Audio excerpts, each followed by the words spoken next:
Hi, this is Jolynn from Wild Pony Eventing, and we're here with MacKenzie Whitsell. MacKenzie, can you tell us a little bit about your horse background and how you got into Mustangs? Right. So I have ridden horses since I was 4 or 5 years old, so over 30 years. And most of my life, it was just one riding lesson a week. And then I started to get into it more and more as I went to college and rode for my college's intercollegiate team. And then I got my first horse when I was, I think, 21. Mhm. And she's still in my backyard, so I've had her for a while. And actually, the reason I got into Mustangs is because I wanted to find a companion for her. And it was one of those things where I started looking for, all types of horses, and just they were so expensive. Just Yeah. get like a kid's pony or, even an older horse. Hmm. They were just like $10,000, and you really couldn't get anything for less than that was rideable and sound. So I started looking into Mustangs because I saw one of the Instagram accounts I followed. She does trail riding and cross country, and there was always just that hashtag BLM Mustang. Yeah. And that's really like what made me think of it. So I started doing some research, and I'm not the strongest rider, and I don't have a very extensive horse training history. So I, of course, opted for a fully trained Mustang. Okay. And Branded though? Yep, Okay. she's from the South Steens, so she came. Oh, great herd. Yeah, she's beautiful. And so she came from Oregon, and she was with a trainer there for, I think, about 2 years. So I was like, great, this will be awesome. And the trainer sent me like 20 videos, and she was just so quiet, saddled her up, no problem, picking her feet. And I was like, okay, I can definitely handle this horse. So shipped her across the country, and somewhere along the 8-day trailer ride, she lost all her training, completely Oh, wild. There was not a trained horse that ever stepped foot on my property. So I couldn't get within 10 feet of her, and I had to learn how to train an untouched Mustang, because at that point, through no fault of her trainers, it's just something we know happens with some Mustangs, is they right. become really bonded to one person, and that training doesn't transfer. Hmm. Sometimes it's just a matter of earn their trust, and then you kind of unlock that training. Hmm. Not the case with my horse. Oh, We had to start, from scratch, and it took me 6 months to get a halter on her. So I wow. really struggled, and I learned as I went, and for some reason wanted more. Can you tell us a little bit about the process of gaining her trust? Sure. So I was the trainer who sold her to me recommended looking into Mustang Maddie, who does positive reinforcement training. Hmm. So I did her whole course, and it was very much about um, allowing the horse to communicate and have choice and Hmm. feel safe.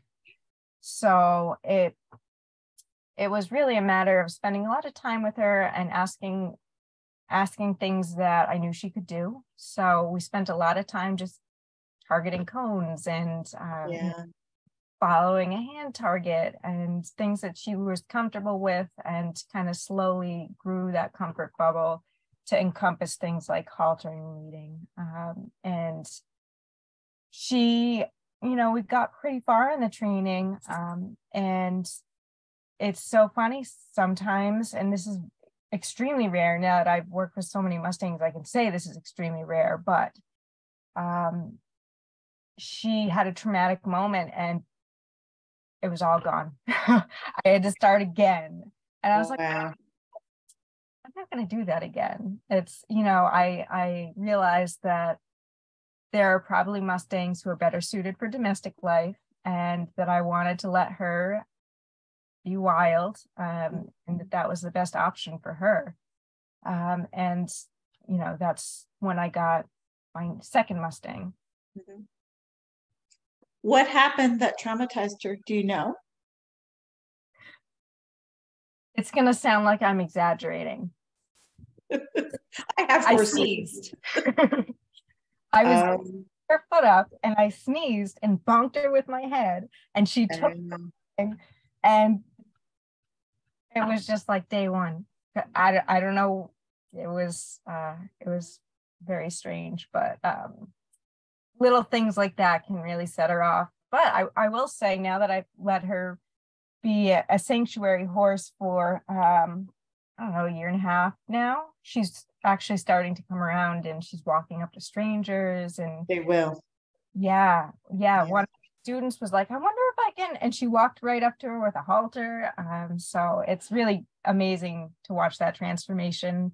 And especially when I'm in a position where I don't have to put that pressure on her at all. And if she wants to come around, she can. Right. And I wonder if she's just highly sensitive to pressure. Yeah, definitely highly sensitive to pressure. And the other thing that really works well for her is making the training environment her comfort zone. Mm-hmm. So we have a pretty extensive track system out back, and there's an area that she likes to sneak away to from the other horses.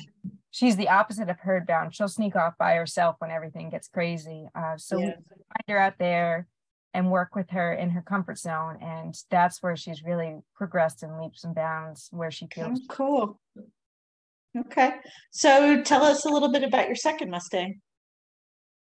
So my second Mustang, her name is Zial. She was a tip challenge Mustang. So when I decided I wanted another Mustang and my shipping horses across the country budget was all spent, the only way to get one shipped here was to do the tip challenge. So I did the Massachusetts tip challenge just because I wanted a Mustang, and then it would be good to compete too. So we competed, and it was a lot of fun, but boy, was it a very different experience from working with the first one.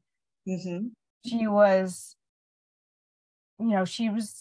scared when she hopped off the trailer. It lasted for about a day. And then after that, I had her haltered, and I think on day, like within 24 hours, there were children like climbing all over her round and jumping and like, can I get the horse? Okay, you can. Wow. And she's just been, I always joke that she's the chillest horse in the world because nothing phases her, Wow. Motorcycle parades, dirt bikes, we have remote control airplanes. She's just like super calm and collected, which is great for me as a rider because I'm a really nervous rider. So she's my rock. She reassures me when I need confidence. Okay. What herd is she from? She is from Desatoria, Nevada. Okay. And so she's a riding horse now? She is, yes. Okay. Cool. So one of the reasons I reached out to you to talk was that on Instagram, I see your wild ride stuff. And both as a Mustang person and my paying job as a therapist, I'm fascinated. So please tell us about wild ride. Yeah, I would love to. So my husband and I bought this property once we got the two Mustangs, and we saw the two basic paths of what Mustangs are capable of, from completely fearless and super trainable to put her in a field and give her carrots. We bought this land and set out to start a sanctuary for the horses that needed it, and a training facility for horses that were more apt to domestic life. And we wanted to make them more accessible to the area because we're in Connecticut, and the closest facility is a 17-hour drive each way to the Ewing facility. Although now there's a storefront in Ohio, which is great. So it's we want to basically have a steady supply of adoptable Mustangs. But our biggest thing that's really taken off is our Train Your Own Mustang program, or Mustang training lessons. So we have the public come and work with us. We just started we're finishing up our first session of Mustang training lessons. And what we do is we have a teenage group and we have a tween group of 9 to 12-year-olds and some adults as well in another group, who come and work with these horses. And I teach them the basics of clicker training and reading the horse and working with their body language and trying to make sure that we are honoring the horse's stress signals and giving them time to process when something might be scary. So it's a really cool experience because you're learning how to train a horse, but it's also helpful for the human because those are things that apply to us as well. Right. So it's and we do also do equine facilitated learning, which is working with horses and gleaning their wisdom and doing some observational work. That's very cool. How many people are involved in Wild Ride at this point? As far as staff, we don't have any paid staff. My husband and I, he does all the facilities stuff and I do all the horse stuff. And we have our facilities manager is Mark. He's one of my husband's best friends, and he's here every day ready to work, even though he doesn't get paid. So we love Mark. And then we have for participants, we've got about 10 to 12 participants at this point in time, which is so great for Mustangs to be working with so many different people because and they just come run into the fence. Very cool. So are you the one actually running the classes, or is it you and your husband? It's me. Okay. So whereabouts in Connecticut are you? We are Eastern Connecticut, right on the Rhode Island line. Oh, okay. Okay. And where are people coming from? Are people with a horse background, or where are they coming from? Yeah, so most of the people have a horse background. I always recommend for the Mustang training that they can at least comfortably handle horses. And if not, we have lessons for that as well. And we have most of the kids are local, and it's an after school program, and we have weekend sessions. We also are starting to offer 1 week intensive Mustang gentling retreats. So that has cast a wider net to be able to let people from all over come and work with the horses for a week, and then they get to choose whether they want to adopt that horse or just will continue the horse's training. Okay. Do you have any kind of stats yet in terms of how many horses are coming through and how many horses are getting placed? We are still at the very beginning phase of that. In fact, we only just got our first technically adoptable horse a couple weeks ago. So I've been working with her and she'll be available for adoption. But aside from that, I keep just falling in love with them and keeping them. Okay. So how many horses do you have at your facility now? We have a total of 11, and that includes my one domestic, and we also have 2 horses that are boarded here. So we offer sanctuary board for people who want to let their Mustang live as wild. And so they pretty much just get left alone, although sometimes the kids work with them too. So it's really a win-win situation. And what, tell us a little bit about the sanctuary. What's the setup and how much acreage and all of that? Yeah, so we have 150 acres, and we have currently a couple of different paddock areas. We have one that is a paddock paradise track system on about 13 acres. And we are working on adding 2 more of those. One will be another 15 acres. And then we'll have what's called our senior center for the old ones, which is 5 acres. And that way we can keep a closer eye on them. And then we have a lot of hiking trails, and we have our yoga studio, which is my virtual background here. It's our home out in the woods. So we do offer yoga classes as well and experiences in nature. And I think that's one of our goals too, is to expand the market for Mustangs by inviting people in who aren't necessarily in the market for horses, but want to spend time with them and learn about them, Right. and just reconnect with nature and kind of see that it's not some crazy thing to be able to train a wild Mustang if you have the patience and the skills and the support. Basically, our motto is that with the right support and the right horse, anyone can train a Mustang. So that's kind of what we're out to prove. Okay. So what are your goals and your hopes for Wild Ride, and like what do you see a year from now, 5 years from now? I think the combination of getting horses adopted and making the placements last. Also, another thing that we try to do is we want to make Mustang ownership as low risk as possible. So any of the horses that come through our program are always welcome to come back, and we have the sanctuary for them, or we can continue to train them.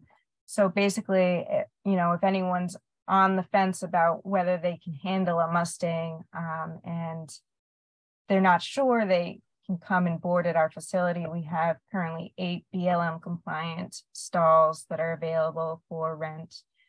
And we also have, I think, 4 6-foot tall round pens that we can rent out to our clients. So if you want to adopt, but you don't have the setup, we're trying to remove all the barriers, the transportation, the setup, the skills, and the support, so that people can try this, because there are just so many that need homes that it's okay, to try it and realize that it's not for you. And that's what we're here for, is to help the horses and make sure it's a really good fit. Because we find, I hear a lot of stories about people who hold on to the Mustangs and adopt them, and then the year goes by, they can't send them back to the BLM at that point, and they don't know what to do with them. And it really puts the horse at risk if they don't have that super strong foundation of loving people. So that's also huge on our list, is just making sure that above all else, above any training behavior, the most important thing is that anyone can walk up to this horse and pet it. And then at that point,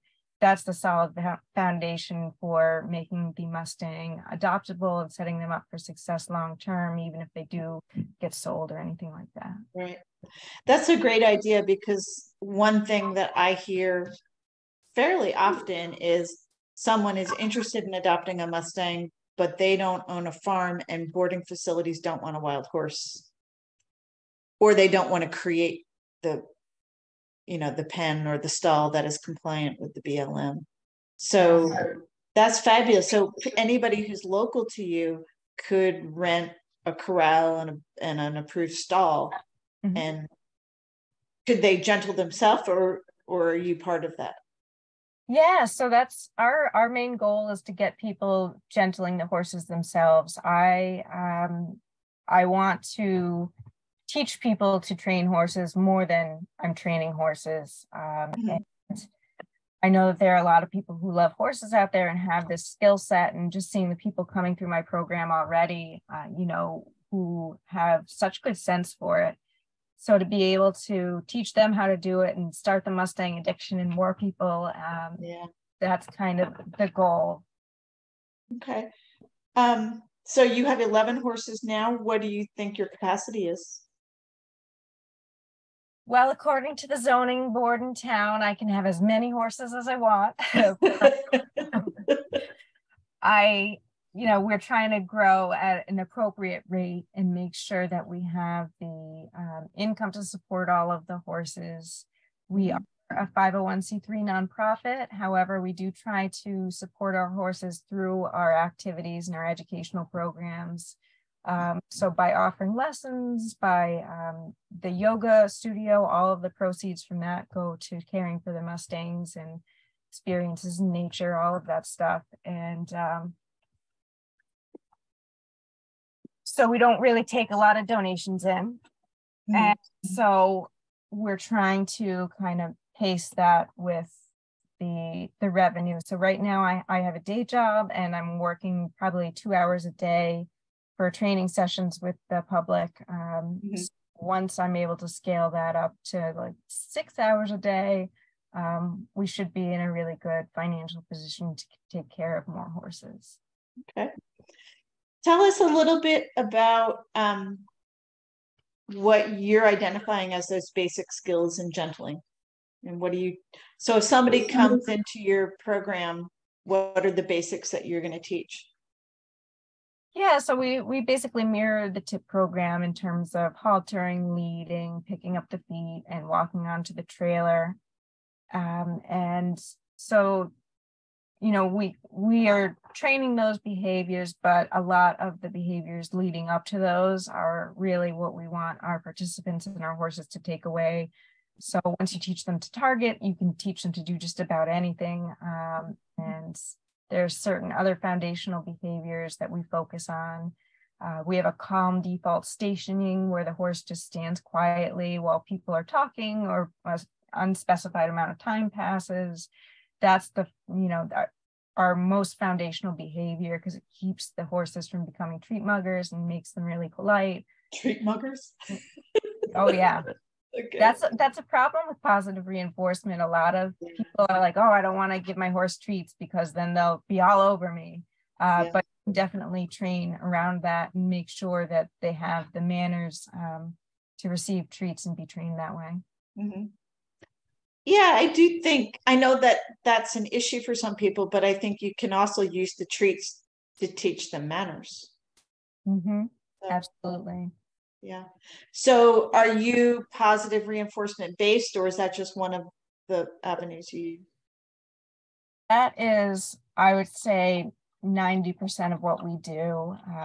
So there's a small window when we get a wild horse that it doesn't know what treats are. So at that point, we're using a gentle approach and retreat, negative reinforcement methods. And we do a variety of things. We do some counter conditioning work and just kind of exposing the horses to people and providing treats to make that positive association. Can you describe counter conditioning a little bit? Sure.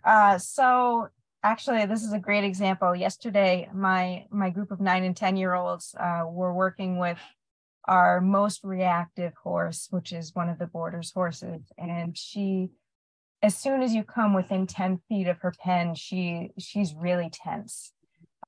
So we kind of set up a little circle, 15 feet away from her pen, and we were just hanging out talking, and the kids would walk up and just throw some treats in a dish for her, and they ended up having a blast, and they were playing in the mud and splashing around and being kids, which is great for Mustangs to see. And they were dancing and being loud, and meanwhile Rosie's in her pen like, this is weird, but I'm getting treats. So it's creating that positive association between a scary thing like people and the treats, and then it creates that reaction where they kind of light up. And I like to call it the ooh, piece of candy response, because it's like people. And that really kind of activates their brain and gets them into a more receptive learning mode than they would be in if they were tense. Okay.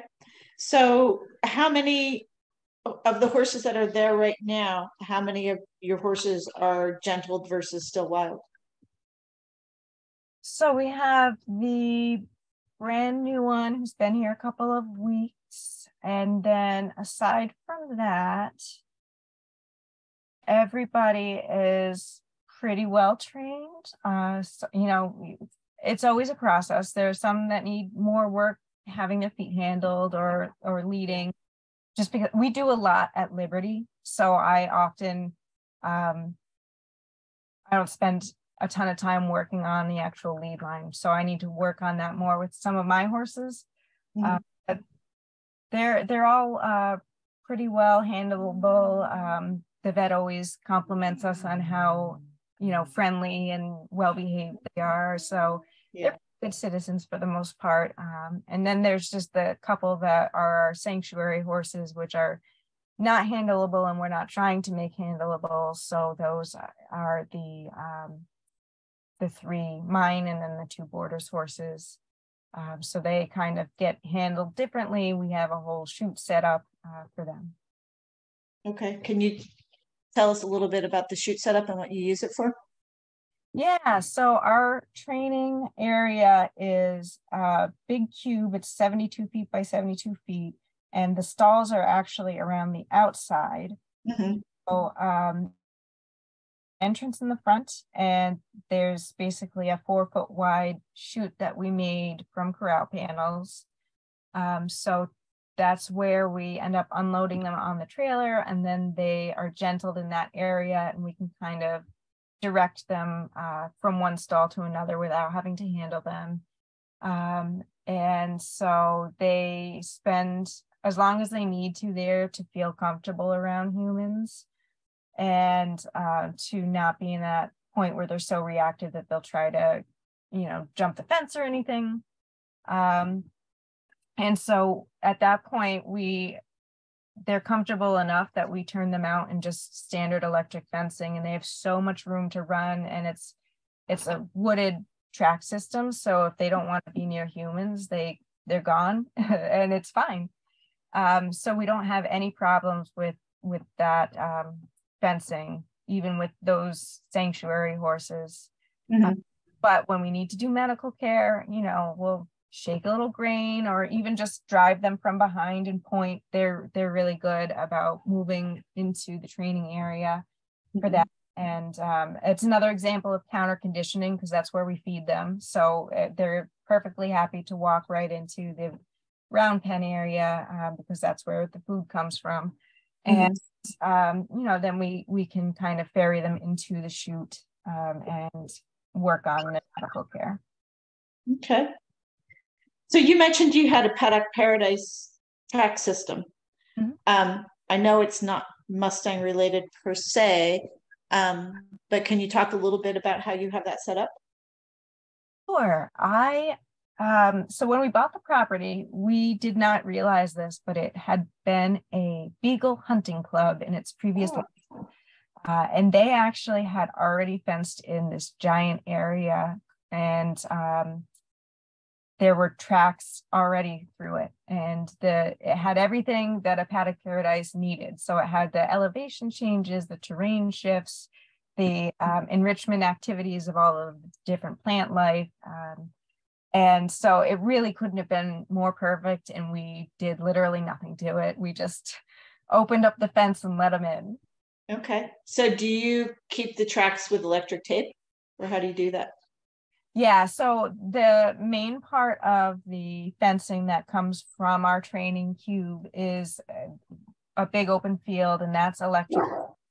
Mm-hmm. To get into the Beagle zone, the fencing there is, it's kind of like a coated chicken wire type of thing that has been there since the Beagle days.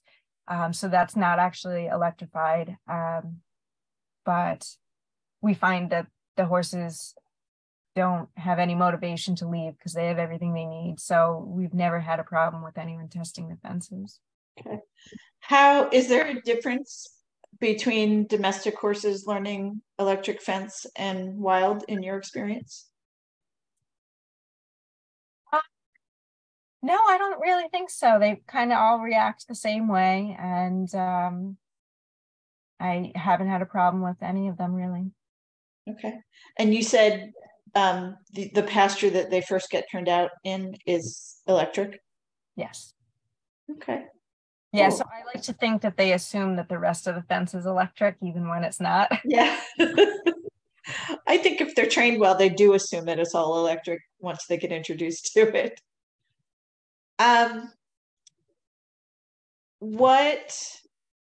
What does someone do to get in touch with you and learn more about your programs? Do you have a website? What's your setup? Yeah, so our website is wildridect.org. We also have a Facebook and an Instagram, and we're pretty easy to find through the website on those. Okay. And you said you do after school and weekends mostly? Yeah, we do. Right now our hours are 2 to 6 p.m. weekdays, and most of the time we're here on weekends, but we're going to be expanding our hours for spring and offering more programs. So our next session of programs starts next week. So if anyone is thinking about doing it, our programs run for 6 weeks. So now's the time to get into it, reach out to me, come for a tour, and we'd be happy to show you around and tell you a little more about what we do. Okay. And can you tell us what classes are going to be offered starting next week? Yeah, so we have our teen Mustang training. We have a level 1 class and a level 2 class, and that meets twice a week. And we have the same thing for the tween group of 9 to 12-year-olds, and that level 1 and level 2. And then we have our equine facilitated wellness for teens, which is a holistic program of mindfulness, yoga, experiences with horses, exercise in nature. So we do a lot of fun things. We do some rock hounding and look for crystals and just kind of explore. So that's a fun one that is a little bit less agenda driven if someone wanted to just spend more time in nature. We're thinking of offering that for adults too, if there's enough interest. And let's see, what else do we have? We have a Mustangs 101 class. So that is geared towards adults who have no horse experience. Okay. Yeah, we want to teach people who have always wanted to learn about horses, but it's hard to kind of break into that as an adult if you've never handled a horse. So the basics of horse handling and care, as well as learning about Mustangs, the process of adopting, the HMAs, and all of the background information on Mustangs. So that's Mustangs 101, and then we have Mustangs 102, which is for adults who have horse experience but no Mustang experience. Okay.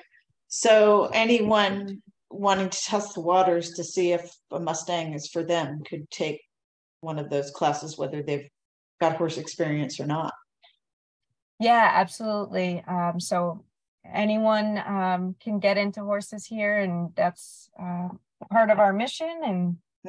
And another thing I want to mention is that we do offer memberships. So if you sponsor a horse, you get, I think, you get a certain amount of free yoga classes. And okay. And what are the sponsorship levels? So we have sponsor burro is 150, and I think that comes with 6 classes a month. And sponsor a horse is 300, and that comes with, I think, 12 sessions a month of whatever you want from our wellness activities. And we also have a basic membership, which is just $50 a month, and that gets you 2 services a month, but it also, you get a % discount on events. We have some events at the Dome. We did a sound healing this past week, so that was lovely. So there are a lot of membership perks. We offer wild horse hiking, which is a super fun thing to get involved in. We basically walk that track system with the horses. So no horse experience is necessary. You don't have to be able to touch a horse or anything. You just kind of get to experience what it's like to be with them in their natural environment. Now, I've got to ask, do the horses like creep behind and follow? It depends on the horse. Yeah. So some that are very friendly. We have two of them are burros, and the burros will sneak up on you and sneak right up in your armpit for snuggles. So you got to watch out for peanut butter and jelly.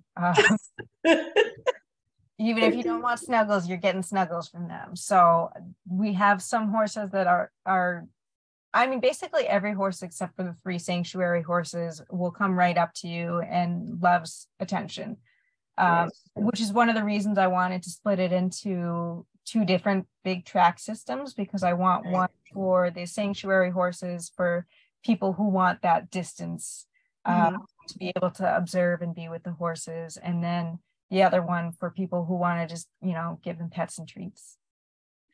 Is there opportunity to have any kind of interactions with the sanctuary horses? Yeah, so that is one thing we like to do once they're turned out in the track system. we try to interact with them if they'll allow it. And, you know, we let them come to us, or we might throw them some treats.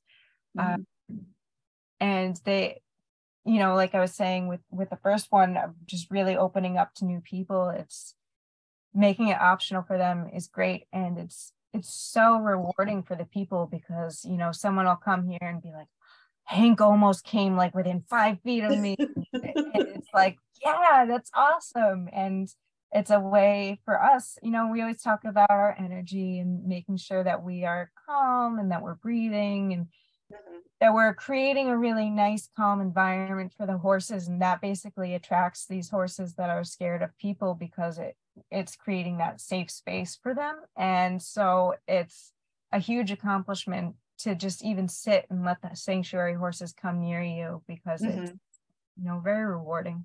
Yeah. Do you use volunteers? We do have volunteers, but because we have such a unique horse training model of the opt-in Liberty training, we only allow people to volunteer once they have gone through our minimum 2 of our programs, 12 weeks basically, and they can volunteer at that point. Okay. And can you talk a little bit about the Liberty training? Sure. So we basically try to structure our sessions so that it's a horse and the trainers out in the field, and we have our startup session signal, and we start using the treats, and we basically, it just means that we don't halter them frequently. Do everything without halters. We trim their feet without halters. They're taught to stand still, and we basically just bring the farrier tools out to them and work on them out there. So, and, you know, we have some of the horses that are learning some of the typical Liberty tricks and the circles and things like that. But it's really all about what the participant wants to learn to teach a horse to do. So we have a lot of people looking to do different types of things. Okay, so someone can come and pay for that experience one-on-one, and they can say, oh, I want to teach a horse to smile, or I want to teach them to bow, or something like that. Yeah, yep, exactly. And then we go through that whole problem solving of, okay, well, how do you get a horse to lean forward? How do you get a horse to shift its weight this way? And it's fun because it's teaching the process of problem solving, and how do you communicate to a horse what you're asking it to do? Right. So they love that. Okay. So I'm guessing that you have at least a few horses that have a repertoire of tricks already. Oh, yes. Okay. So do people still need to do those particular tricks with them? Like, will they play along, or do they just get frustrated and do the trick for the person? Let's see. I mean, we have enough horses that don't know a particular trick. So if you want to teach, you know, side passing or something like that, I'll pick a horse that doesn't know it. I'm sure at some point we'll get somewhere where they know most of them, but even then, you can refine it. So that's part of the process too, is refining the behavior and getting it more specific how you want it, adding more movement to it. So or combining different behaviors. We had one of our horses was side passing backwards the other day. And I was like, oh, well, I've never taught her that, but you back up while telling her to side pass, and she figured that out. So. Okay, cool. And what are you doing personally with your horse? We mostly do trail riding, and really nothing specific in terms of disciplines or activities. I mostly hop on and just kind of like bop around the yard, or even just go for hand walks on the trails. And, you know, I wanted to get more into doing some Liberty routines with my horse, and that way kind of show her skill set off a little bit to the public and do some promotional activities. Okay. So people can find you on Facebook, they can find you at your website, they can find you on Instagram. Mm-hmm. And I know if you follow any hashtags that have anything to do with Mustangs, Wild Ride will definitely come up in your Instagram feed. I know that for sure, because that's how I discovered you, is on the Instagram hashtags. Instagram hashtags are so powerful. I would not have any of this if it wasn't for that one person in Vermont who used that hashtag all the time. So everyone, right. If you have Mustangs, market them, because people are watching. Yeah, absolutely. Okay. Anything else we should know about you or Wild Ride? Really just that what we're trying to accomplish here is to have this kind of microcosm of nature, wildlife, and horses. And we're also trying to, create a safe space for people to let their inner wild come out and just really reconnect with nature. So that's Mustangs, people. We're here to help all of them. Cool. Well, MacKenzie, thank you so much. And I will link all of your sites in the show notes, and we really appreciate your time. Great. Thank you so much for having me. Thanks.